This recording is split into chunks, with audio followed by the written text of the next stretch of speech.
దేవుడు అనేవాడు ఒక్కడే. హిందూ మతం కావచ్చు, ముస్లిం మతం కావచ్చు, క్రిస్టియన్ మతం కావచ్చు, ఇంకే మతమైనా కావచ్చు, అందరికీ దేవుడు ఒకడే. అయితే ఏమిటంటే ప్రతివాడు కూడా ఏ దేవుడు పండుగ చేసినా సూర్య చంద్రాదులను చూసే చేస్తూ ఉన్నారు. రెండో రకంగా పండుగ జరగట్లేదు. అయితే నేను ఏ మతాన్ని విమర్శించటం లేదు, కానీ దేవుడు అనేవాడు ఒకడే. ఎట్లా దేవుడు అంటే హిందూ మతంలో కూడా తేడాలు ఉన్నాయి. విష్ణుమూర్తిని పూజించేవాళ్ళు శివాలయానికి వెళ్ళలేదు, శివాలయాన్ని శివుడిని పూజించేవాళ్ళు విష్ణుమూర్తి దగ్గరికి వెళ్ళలేదు. ఇది ఎట్లా జరుగుతోంది, ఇది ఎంత తప్పు అనేది తెలుసుకోవాలి. శివుడిని పంగనామాలు పెట్టేవాడు శివాలయంలోకి వెళ్ళి శివుడికి దండం పెట్టడం, అభిషేకం చేయడం. మరి శివాలయంలోకి వెళ్ళేవాళ్ళు కొంతమంది ఉన్నారు, లింగధారణ మెళ్ళో లింగధారణ చేస్తున్నారు, వాళ్ళు విష్ణువాలయానికి వెళ్ళరు. అయితే శివుడు ఎవరు, విష్ణువు ఎవరు మనకు కావాలి. ఎప్పుడు కూడా కాశీకి వెళ్తున్నారు. కాశీకి వెళ్ళే వాళ్ళు ఎవరు వెళ్తున్నారు? కాశీలో శివుడే ఉండేది. వైష్ణవులు పంగనామాలు పెట్టుకునేవాళ్ళు వెళ్తున్నారు, విభూతి పెట్టుకునేవాళ్ళు వెళ్తున్నారు. అక్కడికి వెళ్తే ఒక ఘాట్ ఉంది, దాన్ని ఏమంటారు? వైష్ణవులేమో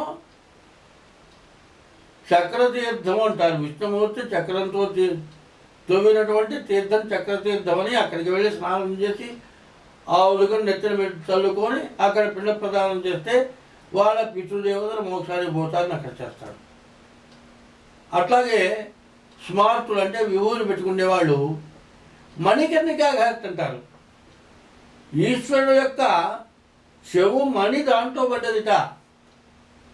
శివుడు అక్కడ స్నానం చేస్తే మణి జారిపోయింది కాబట్టి, శివుడు స్నానం చేసినటువంటి స్థలం కాబట్టి మణికర్ణికా ఘాటాలు ఇక్కడికి వెళ్ళి ఆ తీర్థం చల్లుకుంటారు. అయితే అక్కడ అందరూ ప్రదానం చేస్తారు. మరి శివాలయంలోకి వైష్ణవులు వెళ్ళరు, వైష్ణవాలయంలోకి శైవులు వెళ్ళరు. వీళ్ళిద్దరు ఎక్కడ కలుస్తున్నారు? కాశీలో కలుస్తున్నారు. సరే, కాశీలో వాళ్ళు కలుస్తున్నారు కదా అంటే ఈశ్వరుడు ఎప్పుడు కూడా విష్ణుమూర్తి యొక్క మంత్రాలని, అష్టాక్షరి మంత్రాలని జపం చేస్తాడు. విష్ణుమూర్తి ఎప్పుడు కూడా పంచాక్షరి మంత్రాలను జపం చేస్తాడు. అంటే శివుడికి విష్ణువుకి తేడా లేదు, వాళ్ళిద్దరికీ వైరం లేదు. సరిగా చెప్పాలంటే వాళ్ళిద్దరు ఒక్కళ్ళే. అక్కడ ఏ ప్రాణైనా పోయినట్లయితే ఎడం చేతి పక్క తిరిగి ఒక పక్కకి తిరిగి ఎడం చేయి నేలకి ఎడం చేయి నేలకి ఆడేటట్లుగా పడుకొని కుడి చెవు పైకి ఉండేటట్లుగా ప్రాణం పోతుంది. ఎందుకు అట్లా జరుగుతుంది అంటే అక్కడ ఈశ్వరుడు ప్రతి ప్రాణి పోయేటప్పుడు నారాయణ మంత్రాన్ని ఉపదేశిస్తాడట. ఎటువంటి మహాపాపైనా మోక్షానికి పోతాడని శాస్త్రం ఉంది. పోయేదేమో శివాలయం, అభిషేకం చేసేది ఈశ్వరుడికి. ఆయన ఏం చేస్తున్నాడు? నారాయణ మంత్రం ఉపదేశం చేస్తున్నాడు. అయితే శివుడి కంటే విష్ణుమూర్తి ఎక్కువవాడు అంటే కాదు. విష్ణుమూర్తికి విష్ణుమూర్తి ఎక్కువవాడు, శివుడికి శివుడే ఎక్కువవాడు.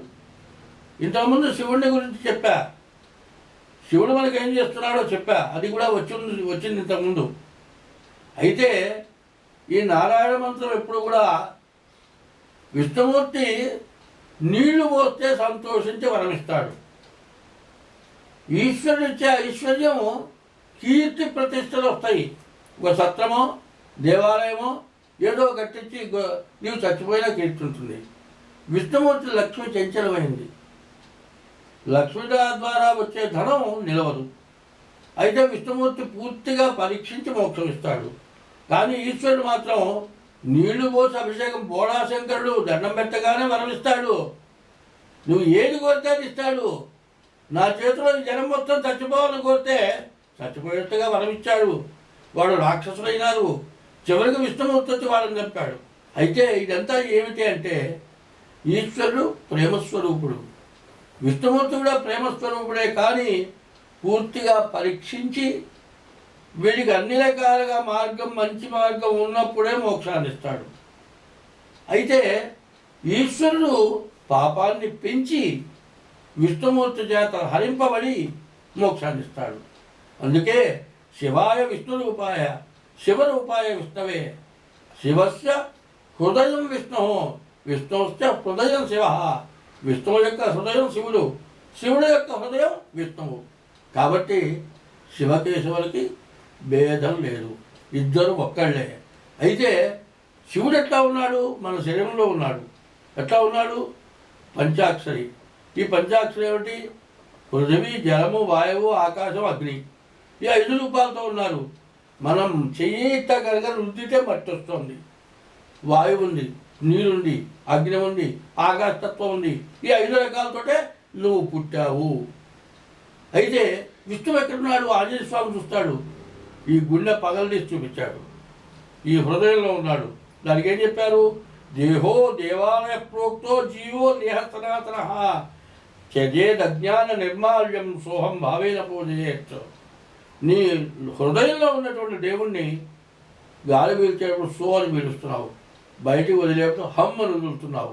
సో అని పీల్చేటప్పుడు ప్రాణవాయువు తీసుకుంటావు, హమ్ అని వదిలేటప్పుడు బొగ్గు పులుసు వాయువు వదులుతున్నావు. అంటే మంచిని దేవుడిని తీసుకెళ్ళి ఇస్తున్నావు, చెడుని తీసుకెళ్ళి బయటికి వదిలిపెడుతున్నావు.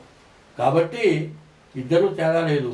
ఎప్పుడైతే ఎవరైతే దేవుణ్ణి పూజించదలుచుకున్నారో, హిందూ సాంప్రదాయం ఎట్లాంటిదంటే ఎవరిని విమర్శించే సాంప్రదాయం హిందూ సాంప్రదాయం కాదు. ఎటువంటి వాడిని కూడా ఇది తప్పు చేయబాకని చెప్పడం వరకే చెప్తాం, కానీ వాడు ఎవరైనా చేయగాక. కాబట్టి హిందూ మతం అనాది మతం అని చెప్పాలి. అనాది మతం ఎటువంటిదంటే అందరూ ఆచరిస్తున్న మతము. కాబట్టి దేవుడు అనేవాడు ఒక్కడేను.